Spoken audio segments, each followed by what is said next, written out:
ليلا من المسجد الحرام إلى المسجد الأقصى الذي باركنا حوله لنريه من آياتنا أشهد أن لا إله إلا الله له الهادي إلى طريق مستقيم وأشهد أن سيدنا محمدا عبده ورسوله وهو أفضل الخلق وخير الإمام. اللهم صل على سيدنا محمد وعلى آله وأصحابه أجمعين ومن تبعهم بإحسان إلى يوم الدين. أما بعد، فيا عباد الله، أوصيكم بنفسي بتقوى الله كما قال الله تعالى في القرآن العظيم: بسم الله الرحمن الرحيم، يا أيها الذين آمنوا اتقوا الله حق تقاته ولا تموتن إلا وأنتم مسلمون. وقال رسول الله في كتاب الحديث: اتقوا الله حيثما كنت. صدق الله العظيم وصدق الرسول النبي الكريم. Hadirin sidang Jumat yang dimuliakan Allah Subhanahu wa taala,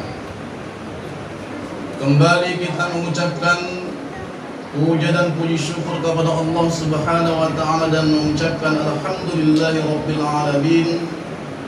Bersolawat kepada Nabi Muhammad sallallahu alaihi wasallam dengan mengucapkan Allahumma shalli ala sayyidina Muhammad wa ala ali sayyidina Muhammad. Mudah-mudahan kelak di yaumil mahsyar kita yang berhadir pada salat Jumat ini akan mendapat syafaat dari yaumil mahsyar nanti. Amin amin ya rabbal alamin. Hadirin jamaah salat Jumat yang dimuliakan Allah Subhanahu wa taala, melalui khutbah Jumat kali ini khatib berwasiat untuk kita semua, terkhusus untuk khatib sendiri. Marilah sama-sama kita tingkatkan keimanan dan ketakwaan kita kepada Allah Azza wa Jalla dengan sebenar-benar takwa, yakni dengan menjalankan seluruh perintahnya dan menjauhi larangannya. Insyaallah kita akan bergelar hamba-hamba yang muttaqin di sisinya. Amin amin ya rabbal alamin. Hadirin jamaah salat Jumat yang dimuliakan Allah Subhanahu wa taala. Adapun judul khutbah kita kali ini adalah refleksi Isra wal Mi'raj demi mewujudkan umat yang sholihin.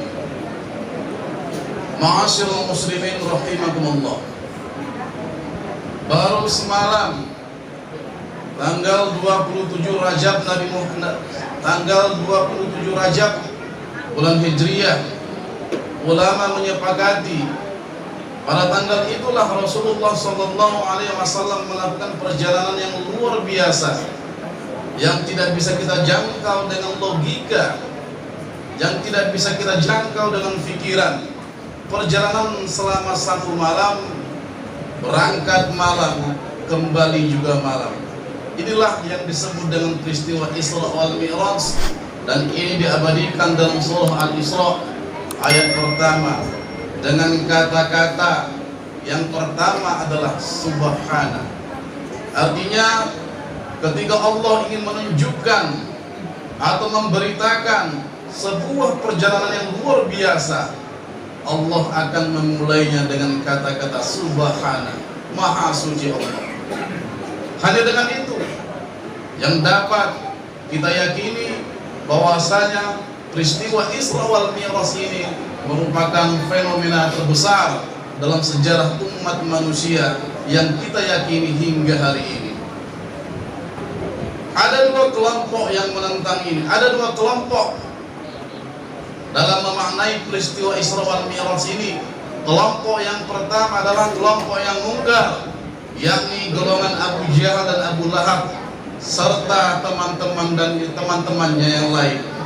Mereka menentang peristiwa Isra wal Mi'raj karena mereka mengatakan mustahil Nabi Muhammad SAW melakukan Isra wal Mi'raj, menembus ruang angkasa sampai ke Sidratul Muntaha hanya dalam satu malam.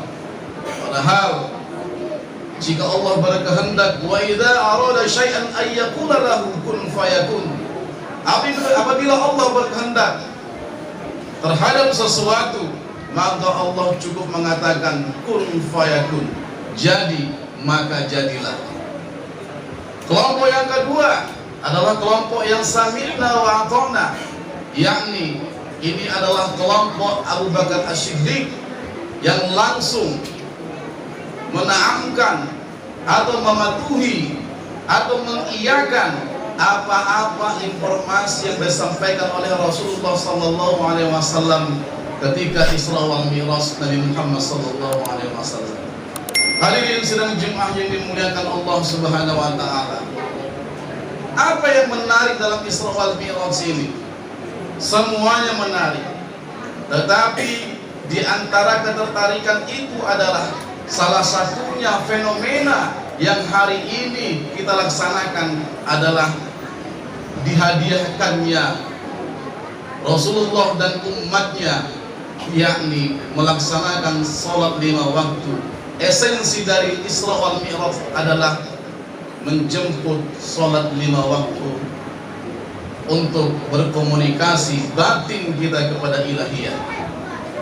Hadirin sidang Jumat yang dimuliakan oleh Allah Subhanahu wa taala.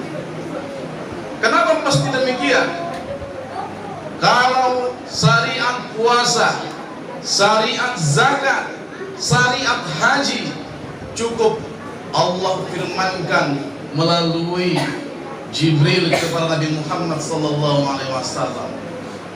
Lantas letak kespesialan dari sholat ini adalah dijemput langsung oleh Nabi Muhammad sallallahu alaihi wasallam bertemu dengan Allah Subhanahu wa taala di Sidratul Muntaha, yakni dengan dihadiahkannya kita sholat. Inilah kelebihan umat Nabi Muhammad sallallahu alaihi wasallam, dapat berkomunikasi langsung kepada Allah Subhanahu wa taala melalui sholat 5 waktu. Hadirin sidang Jumat yang dimuliakan oleh Allah Subhanahu wa taala. Kemudian kalau kita kaji secara fikih juga, untuk sholat merupakan sesuatu yang tidak bisa kita tinggalkan. Bahkan sholat merupakan adalah ibadah dalam kategori setiap dalam kondisi apapun wajib kita laksanakan. Ada rukhsah, ada keringanan di sana, saking tidak bolehnya ditinggalkan.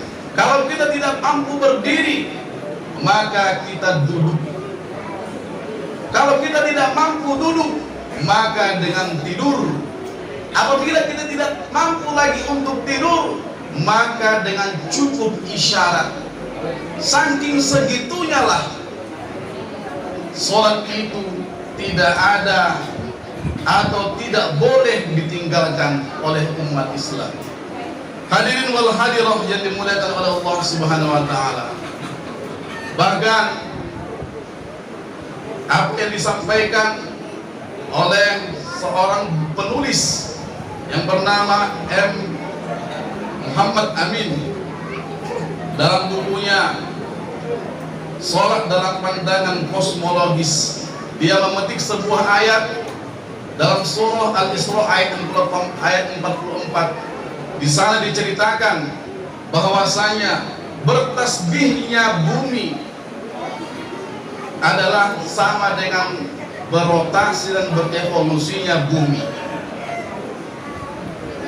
Sekali melakukan rotasi dan berevolusi sama dengan membentuk sudut 360 derajat. Sama halnya dengan ketika kita beribadah kepada Allah Subhanahu wa taala, dalam satu rakaat itu membentuk sudut 360 derajat. Di sana digambarkan, disampaikan oleh M. Amin, ketika kita berdiri akan membentuk sudut 0 derajat. Kemudian ketika kita beruku akan membentuk 90 derajat. Ketika kita berdiri lagi, tidak akan membentuk sudut 0 derajat. Ketika hendak sujud yang pertama, kita akan membentuk sudut 135 derajat, dan ketika kita duduk antara dua sudut membentuk sudut 0 derajat kembali, dan ketika kita hendak melakukan sudut yang kedua kali maka akan membentuk sudut 135 derajat. Maka 0 ditambah 90 ditambah 0 ditambah 135 ditambah 0 ditambah 135 sama dengan 365 derajat. 360 derajat. Artinya sekali umat manusia melakukan sholat 1 rakaat sama saja kita telah membentuk 360 derajat. Begitulah alam semesta bertasbih.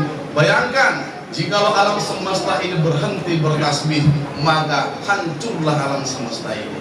Hadirin sidang Jumat yang dimuliakan oleh Allah Subhanahu wa taala.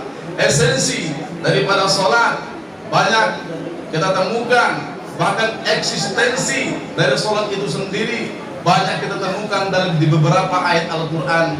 Yang pertama yang akan saya bacakan adalah surah Al-Baqarah, surah kedua, yakni ayat 43 yang berbunyi a'udzubillahi minasyaitonirrajim bismillahirrahmanirrahim aqimis shalah wa atuz zakah warka'u ma'ar raki'in.